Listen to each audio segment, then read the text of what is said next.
No one here, including me, ever expected to hear me say, I'm Lindsey Graham, and I'm running for president of the United States. Lindsey Graham was asked about being the first single president. Yeah, never married, no and kids. He goes, there might be a bunch of different first ladies if I was in there. Right. Like, yeah, sure, buddy. First of all, that's the last thing you say if you're a man and you're heterosexual. You say, I'm trying to find a good woman. Yeah, really. I'm trying to just find one good woman that I can grow with and that I love with all my heart. Just one good woman. I know that she's out there. That's what you say. Yeah, you don't. Might be a bunch of first ladies. I'm going to get divorced and married and divorced and married and keep on scooping up them minerals in the Ukraine. I got to give those minerals to the Russians. We're just walking around with women's panties on and shit and high heels. I'm the president. I mean, listen, I'm the first lady, too. I'm going to wear her clothes. I think Lindsey Graham is a disgrace, and I think you have one of the worst representatives of any representative in the United States. The guy is a nut job. I don't want his endorsement. I don't want anything to do with him. I don't think he could run for dog catcher in this state and win again. This guy, Lindsey Graham, you have a guy, he's one of the dumbest human beings I've ever seen. In my opinion, I think he's disgraced. I don't want anything to do with him. You have one of the worst representatives of any representative in the United States. Paid for and authorized by Lynch for Senate.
Good afternoon, everybody. It is Wednesday, 1 o'clock. I'm Ann Vandersteel, and today we're going straight into one of the most important Senate primary battles in America.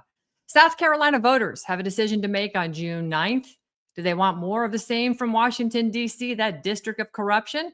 Or do they want a man who has built a business, created jobs, lived his faith, served his community, and now says he's ready to take that fight to the United States Senate? Well, my guest today is Mark Lynch, Republican candidate for U.S. Senate in South Carolina. Mark is running to primary that lady Lindsey Graham, a senator from, well, as many America First voters believe, has been in Washington far too long, voted the wrong way too many times, and placed global interests ahead of the people he was elected to represent. Mark Lynch's story isn't political. It's not a political consultant story, that's for sure. It's a South Carolina story. He grew Jeff Lynch's Appliance Center from a family business into a major South Carolina employer. His campaign says he helped grow that business more than 35-fold since 1983, creating 110 South Carolina jobs. He's been debt-free personally and corporately since 1999. He's worked in every part of the business and has spent decades helping men overcome addiction and find freedom through Christ. His platform is direct: America first, end corruption, secure the border, restore election integrity, defend the Second Amendment, protect life, bring back fiscal discipline, stop these endless foreign wars, and put American workers, veterans, families, farmers, and manufacturers first. And according to polling highlighted by his campaign, this race may be far more competitive than the establishment wants you to believe. A March poll cited on Lynch's website had Lindsey Graham at 41%, Mark Lynch at 21%. But guess what? The undecided are picking up the pace, and Paul Dans has stepped out of the race and endorsed Mark Lynch. And on an informed ballot, that same polling memo shows that Lynch moving ahead of Graham, 34-23. So today, we're going to ask the question South Carolina voters deserve to hear and get them answered. Why is Mark Lynch running? Why is Lindsey Graham running? Well, I think we can answer that. It's pretty self-explanatory. Why have any of these scoundrels been in there for so long? But what does Mark Lynch believe Graham has failed to do? What's the true state of the campaign? We're going to get to all of that and a lot more. Mark Lynch, it is a pleasure to have you here. Thank you so much for being here, and welcome to Steel News Live. It's a pleasure, as always, to see you, sir. Yeah, thank you, Ann. It's awesome to see you, too. Thank you for what you're doing for this great country. Well, it's just a little bit here and a little bit there. But, you know, Mark, you could actually be enjoying the fruit of decades of your business success, right? You even ran a golf tournament this past weekend over Memorial Day. Why do you want to even step into one of the dirtiest arenas in America, the United States Senate political theater? Yeah, I do it for the future of all of our grandchildren. You know, we can't leave the debt that we've increased to $39 trillion, and we're going to lose our country, not with a generation, probably with a vote, 1 or 2 votes. We're that close for losing this country. And it's time to fight back and prepare the country for our grandchildren and remove a traitor in Congress and Lindsey Graham. I've been asked to run because of my knowledge of the deep state. I'm endorsed by General Mike Flynn, working in the national security space with John Guandolo and helping stop the Islamic infiltration in America and training our police and FBI and SLED agents. And people have seen the fruit in my life with our kids and our business and being debt-free and being an ordained deacon in our church. And we're making headway because of Lindsey's really attacking me right now and making up all kind of lies. And I want to address that. And one thing, though, he said is true. You know, I had a problem with addiction in my younger years, 42 years ago, and we addressed that from day one on our Lynch for Senate website. Well, they've brought all that out, you know, that I was a cocaine felon and I was a habitual offender with 3 DUIs, and that's 100% true. God used that, and he brought me to the end of myself when I was making the wrong decisions. Jesus wasn't Lord of my life at that time. After I got saved at 11, I started hanging out with the wrong people and started getting into a lot of trouble in my college years. And I was $53,000 in debt.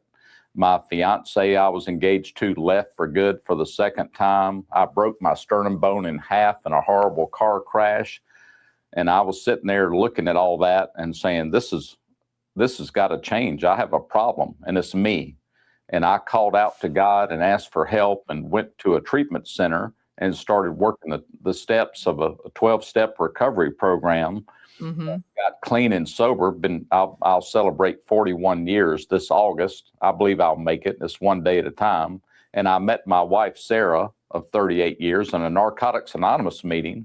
And God's used us to free thousands of men and women from the lies of addiction into freedom in Christ.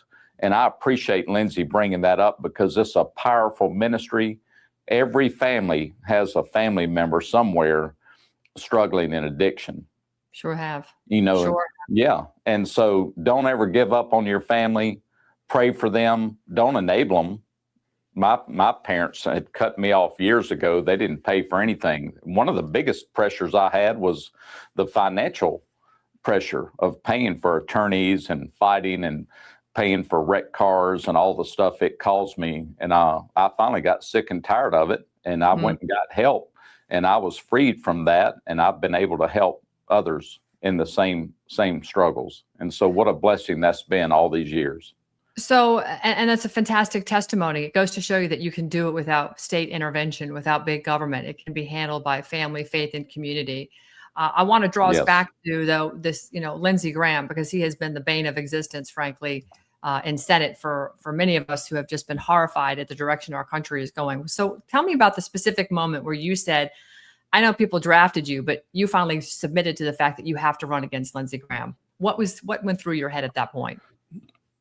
My wife and I had prayed about it, and we had a third conversation with our consultant, and he said, I want you to hear me.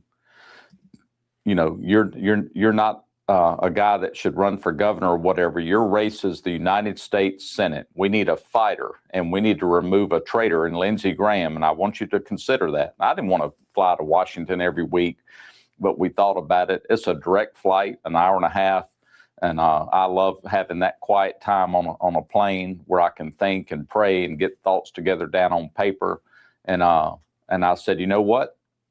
We're going to do it. My wife was like, let's do it. We're called to do it. It's time to give back. We've done mission work all over the world in Liberia and Haiti and Central African Republic and Bogota, Colombia. We feel like the next mission field is the swamp in D.C. And we're all about bringing God back first. That's what this country was founded on, and we've got to get back to him, and we'll do that. So where do you think Graham has failed South Carolinians the most? What is it he has on his horizon right now that is really going to set up South Carolina for more pain points? Well, I mean, he's failing us everywhere. I mean, he's attacking Social Security again. This is like the third time in his career. He's focused on taking away our Social Security for our senior citizens. He wants to move the age up to 70, and that's the normal lifetime expectancy. So some people will never even receive a penny after they've paid in all their life.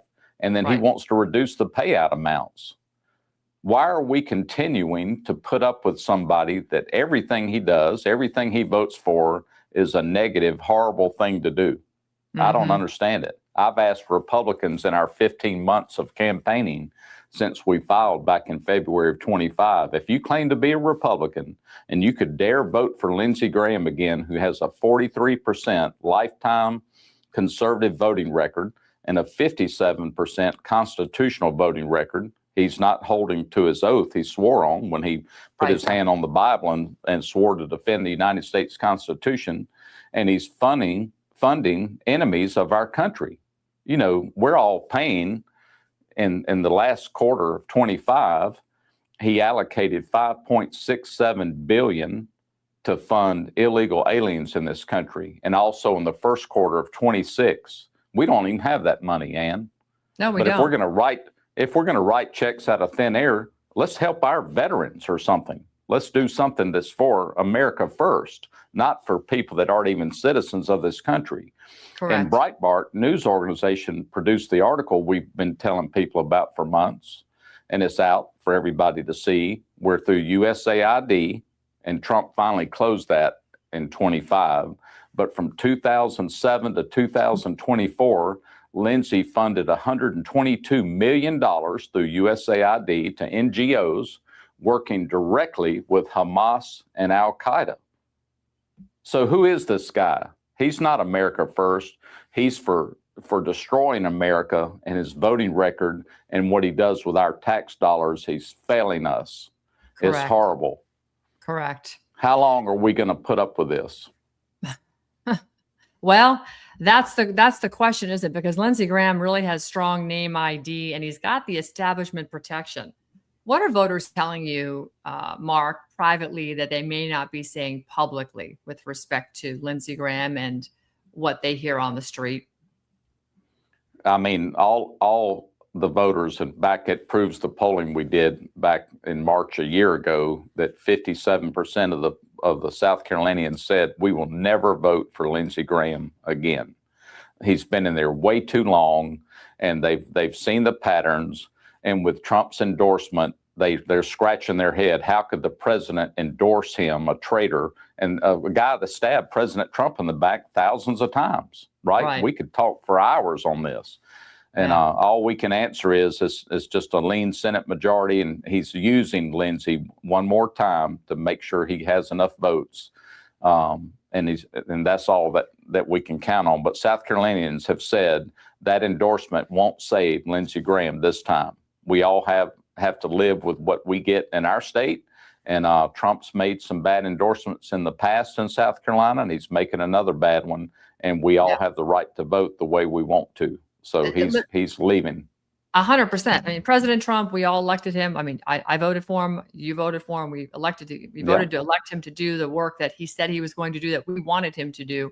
And you're right. Some of these endorsements are absolutely horrific, including the one here in Florida with Byron Donalds. I mean, he's an absolute criminal, bank fraud Byron, as we say. And he's, frankly, he was somebody who spoke out against the president, like Lindsey Graham has done, like President Trump has done against Lindsey Graham. So I hear your point. He's using him one more time, maybe to get the swamp to move a certain way. But it would be a welcome change to have someone like yourself in there, because your campaign ad has hit Graham on foreign aid, his interventionist policies, visa programs, that massive omnibus spending, some of the debt ceiling votes he's done, immigration and gun rights. If you were to look at all of those, which of those failures is resonating most with the voters of South Carolina? You know, all of it. I can't really pick one that everybody resonates on. They're talking about every one of them. They're seeing how he's lying and he's a traitor and he's voting against everything that's good for America. And he's fighting Trump right now on the Iran war. He wants to keep the war going. Everybody knows him. They know he's a warmonger. That's one of the biggest names they call him by. And Gramnesty, you know, and people are tired of what just happened to Sarah Beckstrom with his Afghan Adjustment Act, letting 180,000 Afghan refugees come into America. And one of the refugees drove from Washington to Washington, D.C., across the country, and shot 2 of our National Guardsmen and killed Sarah Beckstrom. So his Gramnesty stuff and his past with the Gang of 8 and all the amnesty bills he's been for. How do we let people, would you let people come into your home tonight, 100 people come to your house and just grant them amnesty? Hey, y'all can all live here. We're all family. And you don't know anything about them. No. Me either. Who would do that? No. They talk a good game, Mark, you know, Pelosi and all that, but they all live behind walls and bars and, you know, and barbed wire, that nobody just walks up and knocks on any of these people's doors. It just, they don't live like that. What they say and what they do are a completely different thing. Paul Dans was also in the race at some point in the primary. He dropped out. He has subsequently endorsed you. Are the Dans voters consolidating behind you? Yes. And Paul's been gracious and what a team player. He says, you know, I'm still focused on the main thing. When I filed to run, and now that I've taken my name off the ballot and I'm supporting you, Senator Lynch, and we're going to help you get across the line. And my main goal is to remove Lindsey Graham. And he calls him a childless warmonger because that's what he is. You know, South Carolinians have been wondering, where has he been? He hadn't been in South Carolina. He's in Israel all the time or in the Ukraine. But he finally said a few weeks ago, I'm coming back to South Carolina to bring your sons and daughters over here to the Middle East to fight. And you know what? South Carolinians are telling him, no, you're not. We're tired of that. You don't even have kids. What are you talking about? Yeah, the child, I've got some photos I'll put up here in a second of him, the childless Lindsey Graham. There's that famous one, I believe you tweeted it out, of him at Disney World walking around. It was a very frightening picture. It didn't even look like somebody who was of sound mind, to be honest. But I want to take it back to the Paul Dans thing. I know that Paul is backing you now that he's, you know, stepped aside. But what are you all doing in your campaign to unite that sort of anti-Graham vote before the June 9th primary, which we need every South Carolina to get out and vote June 9th for you, Mark Lynch, so that you can finally rid South Carolina of the scourge of the Senate, which is really Lindsey. So how are you going to get that anti-Graham vote? How are you reaching those voters? Well, we're still campaigning all over the state. We have TV commercials going everywhere on social and digital, Facebook and Twitter. You know, we're pushing out our direct mail pieces. The wife letter, my wife's letter went out, and they're arriving in the homes at the end of last week and this week. We got ours at our home today. And so a major push here in the last 2 weeks has been launched, and we're attacking with everything we have, and making sure we answer all the questions and make sure we continue to talk about the truth about who Lindsey Graham is to the Republican voters that still are holding on to a belief that he's the right guy. How can he be that? You know, one of the biggest platforms I'm for is pro-life. I believe that a life begins at conception. And according to God's word in Psalm 139, God chose to create us, and we were formed intricately in our mother's womb. And we don't have the right to kill that baby in the name of health choices. And Lindsey's for murdering children in the womb up to 15 weeks. And he voted on a bill that put our tax dollars into bondage with Satan in a blood pact with Obamacare and Medicaid funding Planned Parenthood for the murder of children in the womb up until the moment before delivery. So in the 9th month, a mother on the table can decide, you know what, this is inconvenient, I can't do it, kill it. And in Right. 9 states, that can happen. And, our forefathers, when they wrote the Declaration of Independence and realized that we're endowed by our Creator with certain God-given unalienable rights, and the first right is the right to life. And Lindsey doesn't hold even to that. So he doesn't even get out of the chute with who he is, and he's shown us all in his traitorous ways and how he votes that he's willing to murder children. We've murdered 64 million in our country. It's astonishing. It's astonishing. As I say, the Democrats and the woke keep aborting themselves out of the ability to elect their quote leaders versus us electing our public servants. So, I guess there's, in a sick way, there's a positive way to look at it, I guess, in some way, because those types of people are erasing themselves off the planet. And if demons need to go, well, they need to go. The fact that they're taking America, an life is not acceptable. It's just not. I mean, think of it this way. If America was a business, like a company to go work for, to have a job for, would we all work with other employees that were doing all of these things, stealing against the company No. that we all work for? We're watching a guy steal. We're watching a guy help our competitor companies that work against us, that comes in when he wants to, that doesn't show up, doesn't care. He's arrogant and does whatever he wants to do and tells the boss what he's going to do. We would all we would all quit working for a company like that would dare employ a guy like that all these years and allow him to continue to work there. That's right. If we have a person like that for a few weeks, our culture here protects itself. 3 or 4 or 5 executive people come into my office and say, Mark, this person is not an asset. When are we getting rid of them? We've trained him. He doesn't come in. He's been written up 30 times. What are you doing?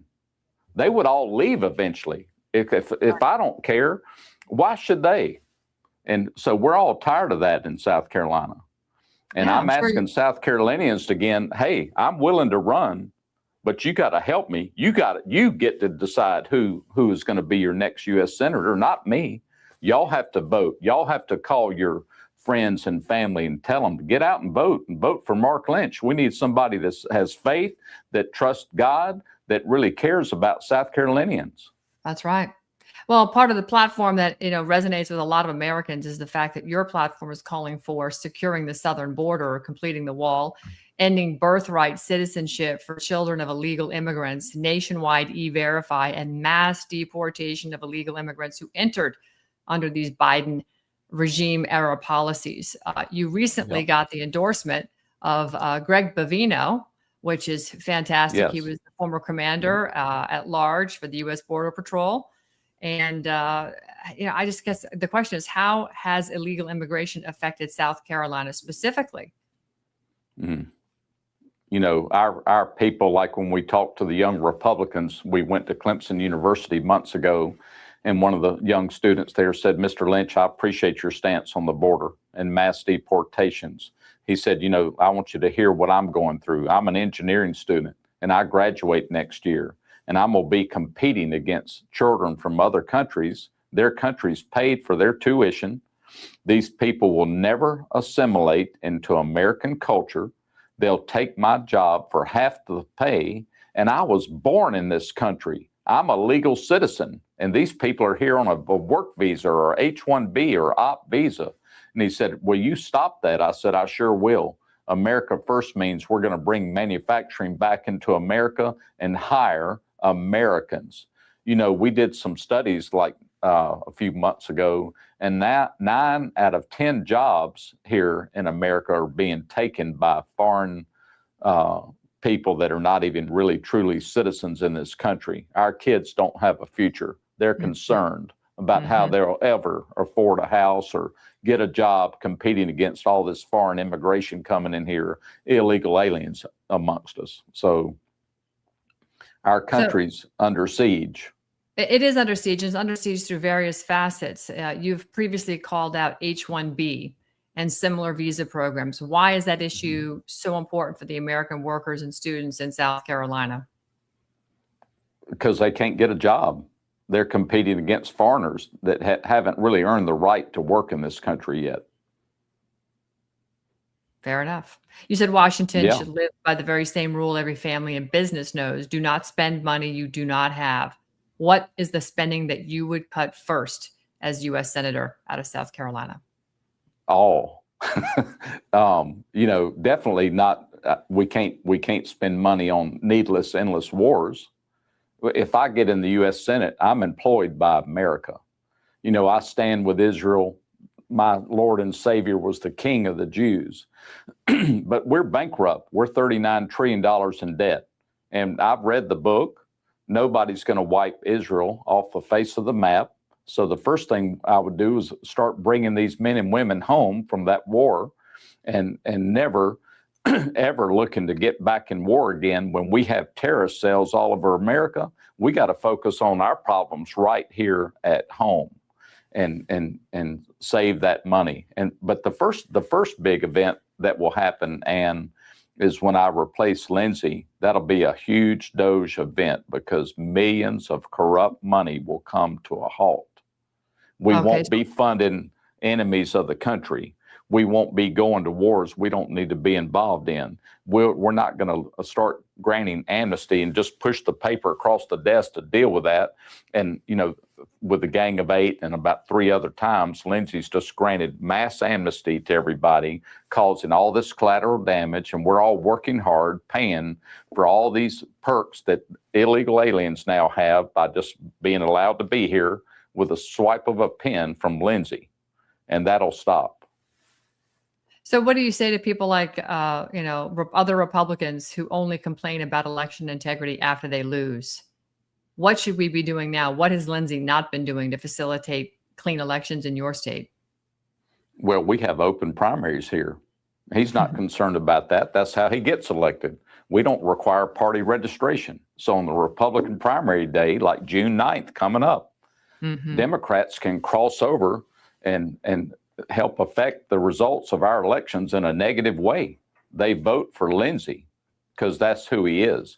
When we first filed, Breitbart called us and said, we don't know what you're doing, but we've never seen Lindsey move to the right this early, like a year and a half away of an election cycle. What are you doing? We showed them an article with Obama's campaign team with Paul Harstad, Obama's chief campaign pollster, talking to John Podesta, of all people. Wow. That we remember that name, don't we? And they all agreed Lindsey Graham will be the greatest ally to the Democrat Party we've ever had with the Obama campaign. And he's proven that. So why do we keep doing that? And again, all you people out there that are establishment GOP party people that have been in the party for 30 years, how can you say you're a true Republican if you would dare vote for a traitor like Lindsey Graham again? I agree, but it seems that the GOP has shifted to the Rhino OP, I guess you'd call it Rhine OP, because it looks like we're seeing more and more of that flavor. And for whatever reason, it keeps coming through. I mean, Texas had a big win yesterday, Ken Paxton. That was absolutely massive to see him defeat John Cornyn. And I know President Trump vacillated on that, on whether or not he was going to get behind Cornyn or not. He took his time and he finally endorsed Paxton, which was refreshing. And I want to take it back a little bit to some of the foreign policy stuff, because Lindsey Graham is known nationally for his interventionist foreign policy. And you are talking about how you want to pull us out of these endless wars. So should we have any foreign aid? Should any foreign aid actually require a direct national interest test? Because I'm seeing here in the chat, this gentleman right here, where was it? This gentleman right here. Is Iran the most humiliating defeat in American military history? Evan Daniels is asking, and over on YouTube. I'd like your comment on that, because this is what some people are seeing versus what we see Lindsey Graham doing. Yeah, foreign aid actually is unconstitutional. We're not supposed to be providing that. Right. We don't need to meddle in other countries' affairs. Correct. Again, if we have an attack on America, I'm all for our military, and I'm glad we're building back our standards. And Pete Hegseth and Trump has the respect of other countries. But Trump's a diplomat. He's trying to promote peace. Lindsey's promoting war every chance he gets. And the military-industrial complex of Boeing and Lockheed Martin are some of his biggest contributors.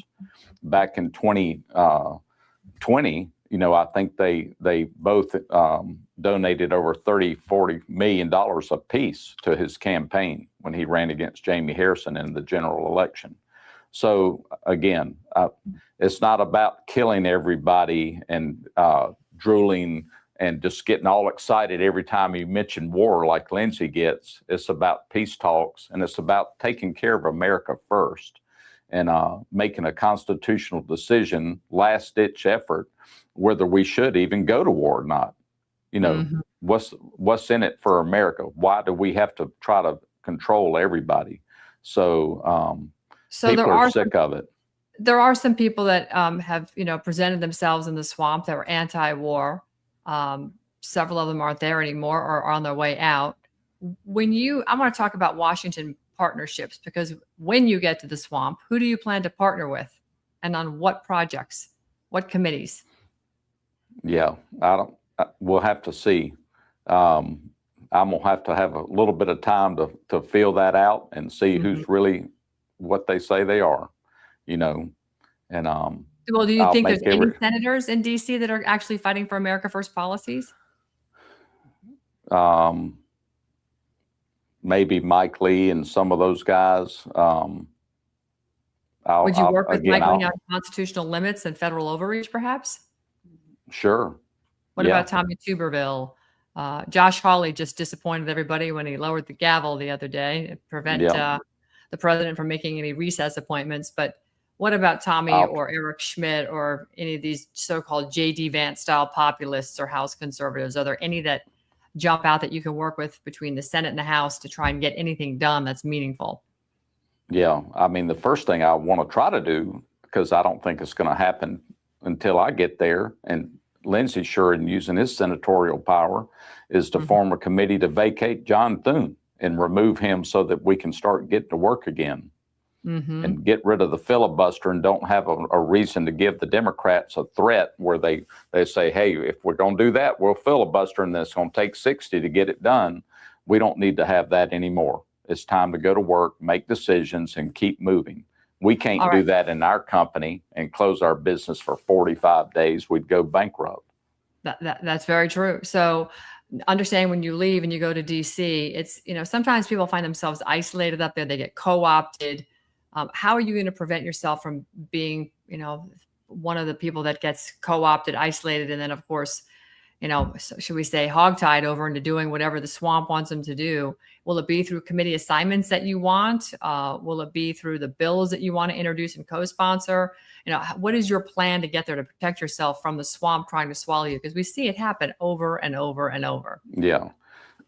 I'll take the same skills I've used all my life for 40 years in growing our business. We belong to a multi-billion-dollar buying group, and there's 3,000 members, and we're in the top 80 in the country of the brand builder division of the volume that we do. And when we have problems with a manufacturer or a problem internally with the buying group tactics or whatever we're doing, people won't talk about it. They're scared to talk. And mic runners, people holding the mic, will bring a mic over to me and say, Mr. Lynch, you're going to have to start the conversation. So a lot of people are followers. They just need a good leader who's willing to stand up first, say the hard stuff, which is not hard for me. I just represent truth. And we've got to start confronting things in the right way and be willing to talk about it. And sometimes those conversations happen in the hall or at the lunch or in the men's restroom, and they won't talk about anything until they're in private. I'll talk about it, and people can rally behind me, and I'll lead the charge, and we'll start getting something done. I'll speak up and do my job when I get in the U.S. Senate and fight for American South Carolinians. Okay, fair enough. I'd like to talk to you a little bit about this policy on the balanced budget amendment, which is on your website. I want to get it up here so everybody can see it. You are very specific on your initiative here. We're calling out Lindsey Graham for repeatedly voting to raise the debt ceiling. And we all know he was behind a lot of these omnibus spending on and on and on, because all that U.S. aid and all these other things, these goodies and pork was buried in there for him and his buddies. You say that Washington should live by the same principle every American family has. What have you sketched out what a balanced budget amendment looks like? so that we can actually live in the spirit of the Constitution? Well, it's probably would go back and be a zero-based budget. We have to go line by line and see what do we think we need to continue to spend money on and get rid of all these continuing resolutions that's allowing all this pork to just keep going. Nobody wants to talk about it again. We've got to attack each one and verify, is that even necessary or not, and end it and recreate the budget altogether. Lindsey's increased the budget in, like, I think 3 years, 4.2 trillion in that committee that he's oversees. And so that's not helping. It's time to stop. So we've got to get serious about that. America's ready for us to balance the budget and I think start so. reducing spending. Yes. I absolutely think so. Mark, I want you to speak directly to the South Carolina voters right now. I want you to tell them why they should vote for you on June 9th and why this primary is so incredibly important that they show up, because, come the general or the elections, I should say, in November, not the general, but the elections, the midterms in November. What you get in June, what you get in another week or two is going to be critical to what happens in November and whether or not we even maintain control of the House and Senate, or we just sort of give the whole kit and caboodle away, because I think people are frustrated right now and they don't understand what the Republican Party is doing. And so we've got to get the best Republican candidate forward. So why should they vote for you on June 9th? Yes, great question. And I get the question all the time. We've heard all this before. Everybody says one thing and does another. Once they get there, what's going to be different about you? Well, first of all, like, I would never say to the voter, I will always be perfect or whatever. Like when Peter told Jesus, I'll never deny you. My prayer would be, I don't want to deny you. Help me not deny you. So how do we do that? So I'm an ordained deacon and I have godly character. You have to have certain character qualifications to make it as an ordained deacon. I'll have men around me like I've had all my life that are my accountability brothers in Christ, strong Christian men that have the authority. I will ask them, will you do this? And if I start getting deceived, will you come into my office and pour ice water on me, hit me with a 2x4 and shake me and say, what are you doing? So that's I'll authorize the ability to stay free from deception by doing that. I'll have men around me, and God will provide the staff when we replace Lindsey Graham's staff with a godly staff of men that are strong in the Word. And, I can show that fruit in my life. I've been married 38 years. We have 2 wonderful children. They both know Jesus. Their spouses were prayed for. God brought the right spouses to them. The addiction issue in my gene pool in our family has been broken. God's faithful, and my kids are addiction free. That doesn't continue down the tree limb line of our family anymore. I've proven that was a fight to get out of addiction. Not many people make it. Sure. I've made it 40 years so far without a relapse. It's been awesome. And God's used that strength in my faith and grown it. We've grown our family business from 5 people to 110. We're debt free since 1999. 35 times more business than we've ever done. It's been amazing. We have a culture here. Our family culture here under my leadership has been awesome. We have a chapel. We teach the Word of God twice a week, 2 pastors on staff. Because those are our most important assets, are our employees. And I'm commanded to share the gospel of Jesus. We'll have Bible studies in my staff in D.C. That's fantastic. And our culture, like my son's 3rd generation now, and he's going to do great. I don't believe in all the old things. This is what you're always going to get. 3rd generation always fails. No, they don't. Not my 3rd generation. Cole's going to do awesome with his sister Stevie and her husband and my son's wife Ksenia and Alex. That they all work in the business and they're awesome. And my son said, "What is our culture, Dad? We don't have a written family culture." And I said, well, if we could write it, this is what it is. We love Jesus and we're the Navy SEALs of this industry. And because we work hard. That's right. And this business is owned by God. Anybody that interviews here knows that. This state Senate race is God's race. He's the manager of our campaign. And we come in the name of Jesus to take back what the enemy stole from us. and That's I'll right. fight for America. I love America. Our parents, my wife and me, our dads were in World War II. They were part of the greatest generation, and they are rolling over in their grave of what they're seeing going on here. That's It's horrible. And Mark, we've got to get back to what's truth. that's exactly right. So, you've made an impassioned plea to conservatives to show up and put you on the ticket for the midterm election in November. What happens if these conservatives don't show up and they stay home? What are we left with? We'll have the same thing again. We'll have a Groundhog Day. person who doesn't have quality to be in a high position in Congress running our country, who's betrayed South Carolinians, betrayed Americans, stabbed our president in the back, currently fighting with him about Iran, trying to get us in war with Cuba next, and he's making money doing it, and he only cares about Lindsey. He's Lindsey first, not America first. Everything's wrong. Yeah. Our employees are telling us what we're going to do. I'm sorry. Yeah.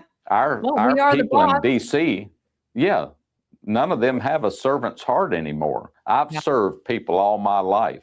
I've served customers in our business for 40 years, and we're darn good at it. We work for the customer. That's our employer. The owner's God, and we'll bring that same servant attitude into D.C. How refreshing. Where can people volunteer, donate, and learn more? Go to Lynch for Senate, spelled out FOR, lynchforsenate.com. And how do you help? Here's how. Number one, we win this on our knees. It's spiritual warfare. You know that, Ann. We got to pray for us and our campaign team. And I pray for the voter out there to really ask themselves and look at their heart. Do we like somebody stealing from us, helping the enemies of America that doesn't have the character to be in Congress, winning again? Why are we allowing that? It's our decision. We get to all vote. We need to take our cell phones and call our family members and friends and people we work with and tell them about Mark Lynch. Dispel the lies. Go with what's true and help me get in, and I'll serve you well. So it's up to the voters. It's time to do our due diligence and know who we're voting for. And we've got the greatest opportunity to bring a gift to America on its 250th anniversary by removing a traitor out of the U.S. Senate in South Carolina. I agree. Mark Lynch, it's been an honor to have you on today. Thank you so much for your time, for your dedication. And folks, if you don't know, Mark put $5 million of he and his wife's hard-earned money into his own campaign. $5 million. That is somebody who is literally putting his money where his mouth is. And you don't see that too often. I can't remember the last time somebody really did, besides President Trump, put money, his own personal money, into a campaign. So for that, we are very, very grateful for you stepping into the ring. You picked a tough state to battle, but Lindsey Graham kind of sells himself as to why he shouldn't be in the job in the first place. It's just whether or not we can reach enough people to help them be educated as to the differences of what the quality of character means to the man in the job serving the public. Lindsey's not a servant; he's a taker. You have a public servant's heart, and that's the difference. And that's what Carolina could be best. They could take away, if they could just take one thing away from this interview, it's that you have a servant's heart and that you are there to serve. As like you said, you've been doing it for over 40 years in your business. So fantastic. Well, thank you, Ann. I appreciate it. My pleasure. Mark, we will keep an eye on your race. It's coming up June 9th, everybody. If you're in South Carolina, please make sure you share this on all your Facebook pages, across your LinkedIn, if you're out there, on True Social, X. Pickaxe, we're streaming on Pickaxe as well, Rumble, YouTube.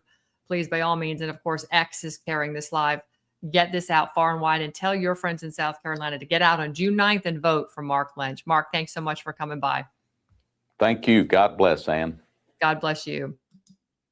Well, South Carolina, as I've said before, this race is bigger than one Senate seat. This is your test. This is the test of whether or not you guys, the voters in South Carolina, still control your government, or whether consultants, donors, these party guys, and the Washington cartel get to decide who represents you. Clearly, we know that Graham is really got the bit in the mouth because he doesn't want to lose the gravy train. But for years, we Americans, and it's not just us, the folks in South Carolina, the Americans have actually watched politicians campaign like conservatives at home Yep. When they get back to D.C., what happens? The swamp swallows them up, and they vote for more spending, more foreign entanglements, more open voter chaos, more surveillance, more excuses, and basically a lot more betrayal. Mark Lynch is making the case that South Carolina deserves a senator who understands payroll, debt, faith, family, work, addiction recovery, border security, constitutional rights, and the cost of Washington's failures. Your primary, South Carolina, is June 9th. That means there's no time to sit back and complain. Register to vote, show up to vote, volunteer, share this interview, and ask hard questions. Study the voting records. Look at what Lindsey Graham has done, and then demand answers from Lady Graham, because the swamp counts on low turnout and the establishment counts on total confusion, which is why Fox News is running ads like crazy for Lindsey Graham. Career politicians count on voters forgetting the truth. So don't forget. Please don't forget. Get up and get out June 9th and vote for Mark Lynch. I'm Ann Vandersteel. This has been Steel News Live. You guys, please stay vigilant, stay faithful, and stay in the fight. Have a wonderful, wonderful afternoon, and we'll catch you again next time here on Steel News.